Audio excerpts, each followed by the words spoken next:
Welcome to the Do You Ever Wonder podcast. Ever find yourself wondering about the world's biggest topics? Join your host, Mike Haltman, CEO, board chair, and all-around deep thinker, as he dives into real estate, investing, national security, self-improvement, dating, networking, finance, and so much more. Expert guests, real conversations, no limits. Hit subscribe and get ready for insights, surprises, and conversations that will make you think. The Do You Ever Wonder podcast starts now. Hello, everyone, and this is Mike Haltman. Welcome to the Do You Ever Wonder podcast. Today, we have a very serious topic with a very serious guest. And the topic is apparently a little bit controversial. I'm not sure exactly why that's so. But here we sit today. We're about 80 years removed from World War II. We're about 90 years removed from when anti-Semitism or the Holocaust really started. And now we look at college campuses, we look in the streets of Manhattan and all over the country, and we have cries of from the river to the sea. We have cries for an intifada. And you know, these are issues that should not be controversial. They should be, abhorrent to most people. But today we have a very special guest, Rory Lancman. I usually don't read an intro of a guest, but today I'm going to take a look at my notes. Now, I saw you on Fox, and I reached out to you after your performance there. Your segment was great. You're with the Brandeis Center for Human Rights and Human Rights Under the Law. And ironically, you are also an attorney who handled discrimination and unsafe workplace issues. And that seems to be very appropriate to what it is that you spoke of on Fox. You were a New York City Council member, you were a New York State Assemblyman, and you were an officer in the military. And thank you very much for your service. And welcome to the Do You Ever Wonder podcast. I think you might be on mute. Got it. Yeah, so thank you very much. Is this your first Zoom? No, it's good to be with you. And you and I think we bumped into each other also at the Jewish Business Leaders breakfast. I think that's right. Early this month here on Long Island, where you broadcast from, and Indeed. I take it, but we both live. So let me just introduce the Brandeis Center, just to help frame the conversation. So we are a Jewish civil rights organization composed mostly of lawyers that is dedicated to defending, protecting, supporting Jewish life on college campuses, in K through 12 schools, in the workplace, primarily using the tools that are available to us as lawyers, federal, state, and local anti-discrimination laws. But really, as lawyers, whatever arrow we can pull from our quiver to support and defend Jewish faculty members, Jewish students, Jewish teachers, Jewish workers, Jewish union members who are experiencing anti-Semitism in their place, in their sphere. That's what we do as an organization. We're nonpartisan. The founder of the organization had been an official in first the Bush administration and then in the first Trump administration as the Assistant Secretary for Civil Rights at the U.S. Department of Education, which is the position, the officer in the federal government responsible for enforcing federal anti-discrimination law on, for example, college campuses. And within the Brandeis Center, my responsibility is the workplace, anti-Semitism in the workplace. And as you said, my background is as a New York State Assembly member, New York City Council member, where I was elected as a Democrat. So the Brandeis Center is nonpartisan. We are here to combat anti-Semitism as lawyers. And unfortunately, these days we are particularly busy. Well, so you say that the Brandeis Center is nonpartisan, which is great. You would think that anti-Semitism would be a nonpartisan issue, that it would fall on both sides of the political aisle. I mean, I've been disappointed with the with the, especially with Jewish leaders in Congress in the state. I find that their response to what's been going on has been somewhat lacking. But what I'd like to touch on with you a little bit, and you can tell me if you know you can answer some of these. If you can't, that's fine. But I made a list of things that I'd like to talk about because as a Jew, this as a Jew in New York, this infuriates me. I walk through Manhattan, not so much now, but when they were parading down the streets with no accountability, chanting things that are very harmful to Jews in general and the general public. But let me ask you this. I watch a lot of news, so I look at Hamas and I look at the Palestinians. Do you differentiate between the two? Well, I mean, certainly, and it would be a mistake and irresponsible not to. Hamas is an organization. It was elected by the Palestinians in Gaza. It has broad support in Gaza, and I think we all understand. Most of all, the Palestinian Authority leadership understands that if there were elections in Judea and Samaria, otherwise known as the West Bank, there's a good chance that Hamas would win. But when you equate Hamas with the Palestinians, you do run the risk of categorizing every Palestinian person as having Hamas's genocidal anti-Semitic views, and I think that's dangerous in a political sense, but in a legal sense as well. It's very important for us as lawyers bringing cases to uh, work within the parameters of the Constitution and the law. People have a right to express themselves. You mentioned you alluded to rallies or protests in the streets of New York where terrible things were being said. That's for true. That's for sure. The people who are responsible for saying terrible things are the people who say those terrible things. And then there's a separate question or a further question is, um, have they violated any law, any criminal law, any civil law, um, by Some saying might, the things that they've said? some might say And that they are violating something when they march down 42nd Street and block traffic and are basically, let's say it's not maybe a major law, but are they protesting without a permit? And as so, and as such, should they right, be stopped? right. So, um, the government has the right to impose what we call time, place, manner restrictions on speech, as long as they are content neutral, viewpoint neutral. Um, and of course, people engaged in speech can do so in a way that violates laws that have absolutely nothing to do with speech or not. So, for example, if you were to block the Lincoln Tunnel, let's say, for an hour and prevent cars from going through, you are violating at least a few laws that I can think of. But none of them have to do with the speech that a person is Well, uttering. of course, If you were doing that because you were selling candy and you thought it'd be a great way to make money, you'd be violating the same laws. no So, disagreement. The First Amendment is a very strong right. idea. But there are circumstances where speech in a certain context can give rise to a claim of, for example, discrimination in the workplace.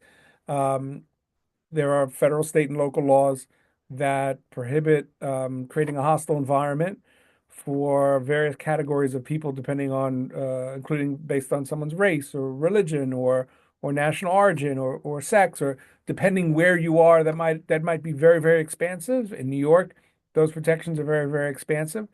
In other places, they might be less expansive. But by and large, our focus as an organization, because this is where the law is, and also we are committed to the First Amendment, is speech that translates into conduct that in some way or another impacts another person and their ability to, for example, take advantage of the educational benefits at the school that they're attending, or be able to do their job in the workplace, or participate in their union, et cetera, et cetera. There's no law against someone having abhorrent, anti-Semitic views. Um, Absolutely not. where Agree. those views are expressed, in what manner and in what circumstances, could potentially be unlawful in some way, um, or at the very least, um, provide an indication that that person's intent when they engage in conduct um, is anti-Semitic. Okay. No, I agree. Listen, the First Amendment is there, very strong. I think when people are calling for intifada, they might be on some level trying to incite violence, but that again is, I guess, the something that has to get bandied about in the courts. But let me ask you this, controversy. So when I this having you on is somewhat controversial. Not you as a person, but the subject of anti-Semitism. And what I wonder is, I'm in a group where I'm on a DEI committee, and actually it was out of that group that I had some pushback on the subject. And what I'm wondering is, I know there was a time when there was anti-Asian, when there was Asian hate, and there was a big pushback against that. And then there was Black Lives Matter, and after the George Floyd murder, there was a huge pushback against that. So I guess what makes me wonder, which is ironically the name of this podcast, but why is anti-Semitism somehow considered to be on a different plane than Asian hate, than Black Lives Matter? Why do you think that anti-Semitism is considered less bad than any other kind of hate? Good. So let's come at it from this perspective. Um, amongst the identities uh, that we think of as experiencing inequality and discrimination in this country, um, certainly African Americans do, certainly Latinos do, certainly women do, certainly members of the LGBTQ community do, and all in their different ways. And those kinds of discrimination are the kinds that a DEI program typically will be interested in, and will address. And a company or a school might have training on uh, uh, racism, or training on combating xenophobia, or training on combating sexism and sexual harassment, and take those things seriously. Um, Jews as an identity have been excluded from that paradigm, where we are considered no different than white people, right? And white people are the group in this thinking that are not discriminated against, and so Well, um so one second. And so when you construct your paradigm based on that sort of identity thinking, um, most people, many people, or enough people, do not consider Jews as an identity that experiences discrimination. Now, of course, that's absurd, of but course. that is at the root of, or that is one of the roots of why anti-Semitism is not taken as seriously as other isms, because there's a fundamental misunderstanding that Jews are not a people that have experienced or are experiencing discrimination. I agree with you 100%. I just wanted to hear your answer. I mean, we were white back in 1940. It's not as if we were purple. and being discriminated against and killed and slaughtered in 1940 because we were So, purple. but anti-Semitism in particular, of all the isms, is particularly bizarre and pernicious in that whatever you need the Jew to be to justify your hatred of that of the Jew. Whatever conspiracy, and fundamentally anti-Semitism is a conspiracy theory. Whatever conspiracy you're working, you will fit the Jews into it. So for the white supremacists, we're not white. For the people who want to view Jews as not being oppressed and not have being experiencing discrimination. We are white. For some segment of the anti-Semitic worldview, we are capitalists who control the world's finances. For others, we are radical socialists who are leading revolutions. And all through certainly our modern history, um, the anti-Semitism has morphed to fit the person's conspiratorial worldview. The Jew has been the one who has satisfied their view of why the world isn't working the way we think it does, and often it creates for Jews this bizarre scenario where we are both here, this evil and that evil, even though those two evils are contradict each other. It's like we're magicians. We're all things to all people, as long as it fits their narrative. I agree. Uh, Jews, in my opinion, tend to be on the defensive more than they are on the offensive. I mean, anti-Semitism comes, and you know, we tend to be, and I'm not going to call us the victim, but we tend to have almost a victim mentality. I mean, do you think that on some level, you know, Jews have to become more on the offensive rather than reactivity versus proactivity? I'm not I, saying to be proactive and go kick people's ass, but it seems like we tend to sit back and take things. I would put it this way. I think that the Jewish community needs to be less apologetic for asserting its rights to live in this country and everywhere else as free and equal citizens.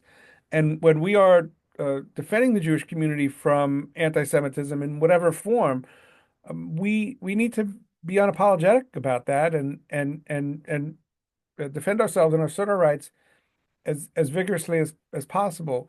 And that's true.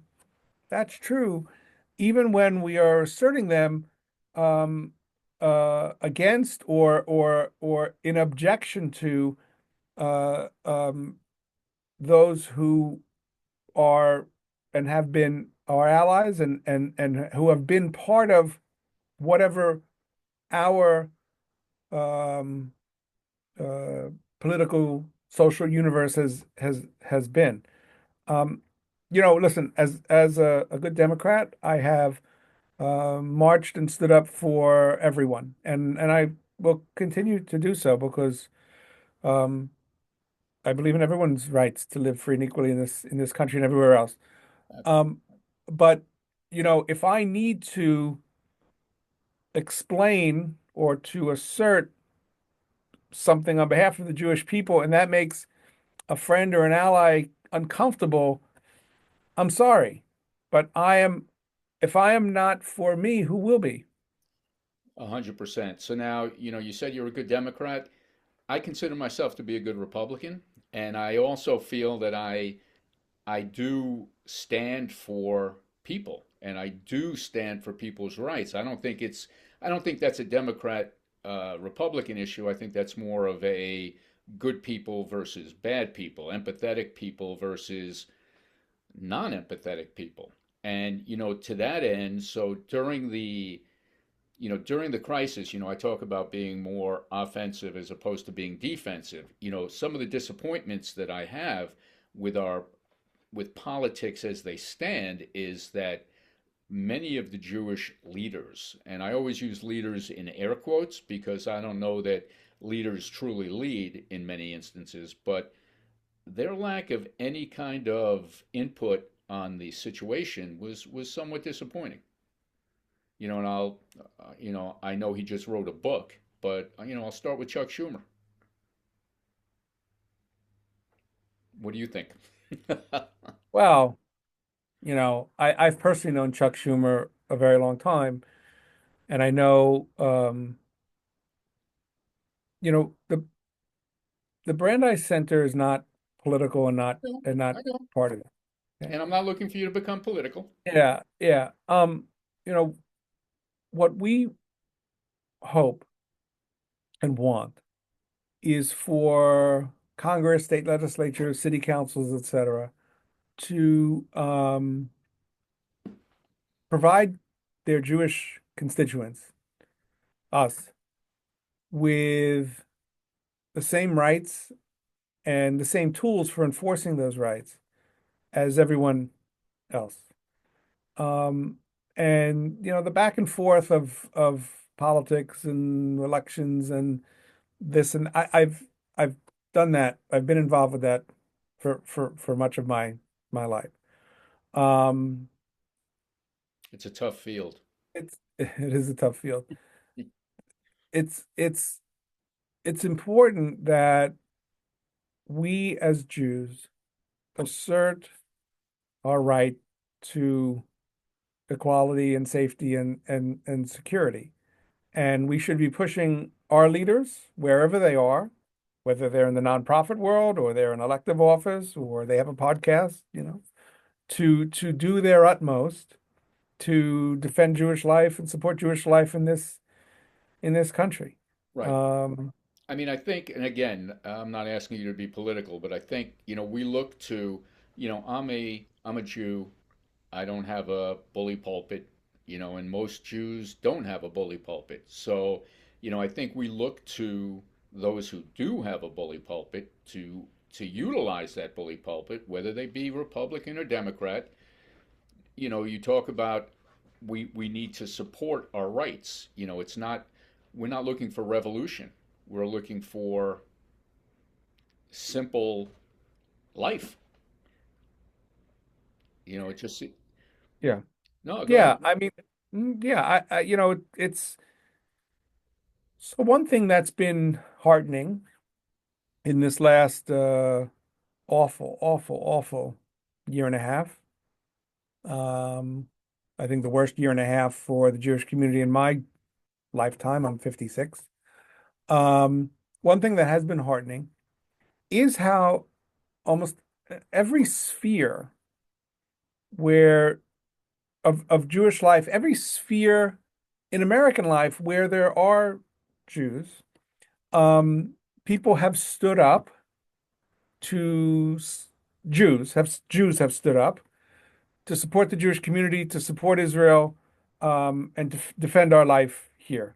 Now, some segments of the society, Jews in those segments have been more successful and been more outspoken, and others have been a little disappointing, to be honest with you. But that disappointment is relative to some of the rest of the community. So look, for example, at Harvard University, which is something that we were involved with. You had, and we were able to obtain a very, very important settlement with Harvard last month, 2 months ago. Um, Financial?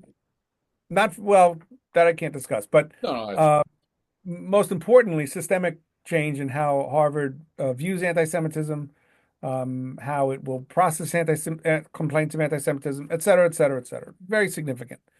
And we were very, very pleased. Can I ask you a But question?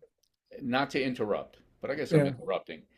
It seems to me that whether it's Columbia, who just acquiesced to demands, or Harvard, it seems that a lot of it is expedient. that it seems that there's, and again, I don't know the situation as well as you do, but it seems like there's deep-seated dislike from professors, from Yes, administration. yes, yes. So let me within the point that I was getting to or trying to make. Yes, Harvard didn't do that on its own, and Columbia didn't do it on its own. They did it because they've been forced to. What Right. what you would use the term expedient. I But love but that. what brought Harvard to that realization, what brought Columbia to that realization was Jews unapologetically and our allies using the um, talents, resources, and positions that we have to stand up for ourselves. So at Harvard, you had lawyers like the Brandeis Center and other lawyers within the Jewish community filing claims and lawsuits. You had donors Yes. exerting the pressure that they can exert and withholding their funding. You had, most importantly, you had Jewish students and Jewish faculty standing up for themselves and asserting the rights that they have on campus. And of course, Jews in political life, whether they're elected officials or people who are involved in the political process, um, using that process, as is our right, whether it's in congressional hearings where college presidents were grilled for their conduct, or in um, Which the was administration, which was an abomination, by the way, as you I'm sure will agree. the views that the college The, presidents congre- expressed. the congressional testimony by those college. Yeah, and within weeks, if not sooner, two of them, lost jobs as Right. appropriately. So, Yes. so the Columbia, Harvard, et cetera, listen, I wish that they'd come to the realization on their own after careful reflection. You know what? We've got an anti-Semitism problem here that we have got to solve. But they didn't. Instead, it was Jews and their allies and our allies using the rights that we have, the law, the political activity, financial resources to force that change. But let me ask you this. That's heartening. Well, you can put lipstick on a pig, and it's still a pig. So, because of the financial impact that they were facing, they have supposedly had a come to Jesus moment, and now they love Jews, right? That's supposedly where we are right now. They get how many billions do they get in funding from the Middle East? You know, it's okay to say things. It's like I always watch politics and there's rhetoric, empty rhetoric. I call it empty rhetoric because typically it's empty. So when these colleges, although their professors and their administration haven't changed their views, the president has changed their view in order to bend and keep getting funding or to stop getting shit on by. Yeah, and listen, that's what I was saying. Jewish Americans, we need to not be apologetic or reticent or embarrassed about exercising our political power, such as it may be, to the fullest in defense of Jewish life in this country. But sadly, we can use all the political power we want, and this is a story as old as time. If you don't change the hearts and minds of people, you're not changing anything. So when you look at where the funding's coming from, if you look at the gentleman who's being deported, these are much deeper issues that aren't going to change with you and me. They're not going to change with the president of Columbia saying we're now all in on our Jewish students. So it's a much much deeper problem, which I guess is what's so disheartening to me. Is that where do So we go that's from here? right. So I mentioned the hardening part. Yes. The disheartening part is the realization of how deeply embedded anti-Semitism is, even in this, our beloved country. How 100%. deeply embedded it is in academia, how widespread it is as what I see on a day-to-day basis in the workplace. And and yeah, that's disheartening and that's painful. So where do we And go from here? well, we have two choices: to defend Jewish life in this country that we love and have contributed so much to, or to leave. Those are the two choices. Right. And so, you know, for those of us who are not leaving, which is almost all of us, um, we need to, without apology, without embarrassment, and without qualification, stand up for the rights of Jews to live in this country as free and equal citizens, using every tool available to us, whether it's the law, whether it's politics, whether it's advocacy, whether it's reasoning. We are, I don't want to over dramatize it, but we're all living it. We are, to a certain extent, under siege. And we have a lot of allies and a lot of support. And the public is with us.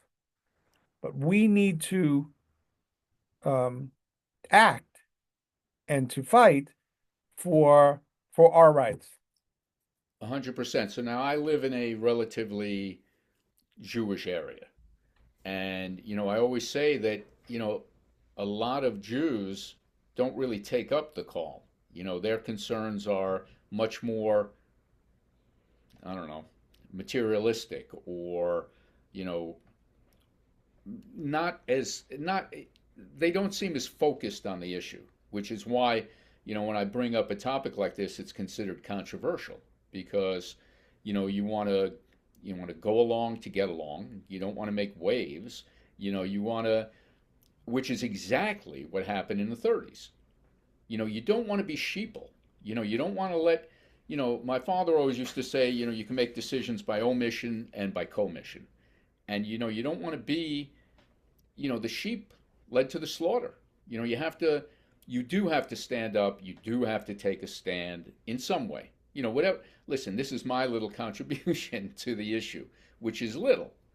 But by the same token, you know what? If enough people do it, hopefully, hopefully we coalesce. Here's here's how I would put it as a former politician, as a recovering politician. Good for you. I think what you're saying, or a way of thinking about what you're saying is, where should Jewish voters rank the importance of protecting and defending Jewish life in how they think about who they're going to politically support? And you might be expressing a frustration, I don't put words in your mouth, that there are members of the Jewish community who don't rank that very high, and they will rank other things, and then they will therefore potentially tolerate a certain amount of, if not animus towards Jews. I think I don't know that many Jews would tolerate that, but a certain indifference or lack of prioritization of Jewish issues in what that candidate or that political party or movement stands for. Um, it's very important in my view, and this is a nonpartisan statement.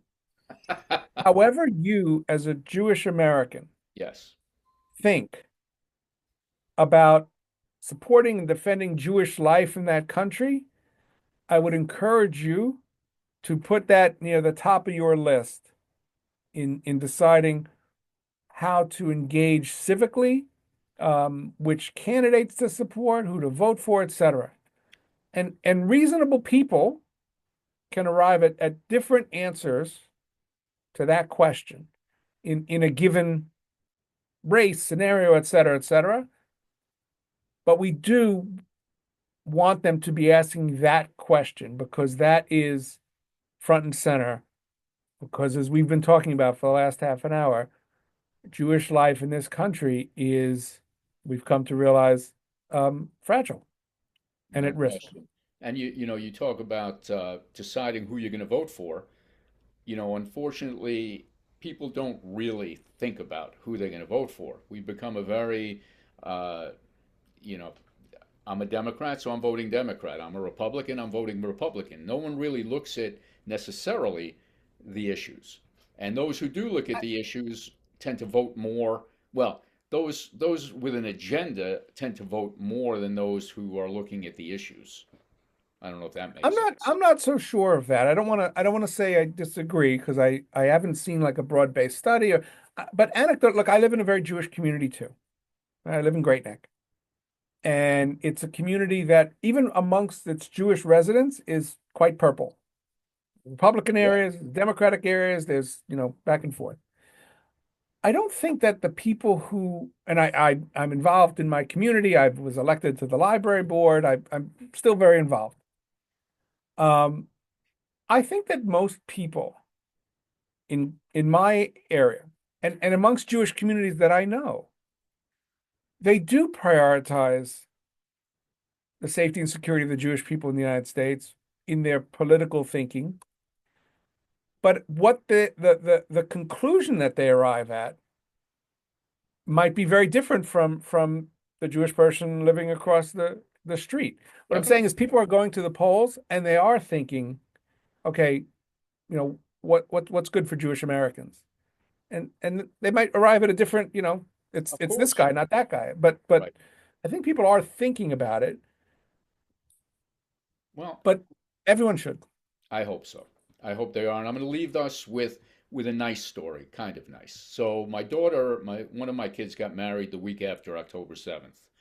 And at the wedding, when the rabbi wraps them in a tallit, instead he wrapped them in the Israeli flag. And Mm. the entire crowd broke out into Hatikva. And it was a phenomenal moment and a moment of Jewish pride. So that's the positive story I'm going to leave us on. But I must say I had a lot of other things I wanted to talk about. Hopefully you'll come back on sometime in the future. It would be my pleasure. It was very enjoyable. Likewise. All right. Thanks for tuning in. See you next time. That's a wrap for this episode of Do You Ever Wonder? Thanks for listening. If you enjoyed the show, hit that subscribe button, share it with a friend, and drop us a review. We'll be back soon with more insights, experts, and conversations that make you think. See you next time. Do you ever wonder where curiosity meets conversation? Welcome to the Do You Ever Wonder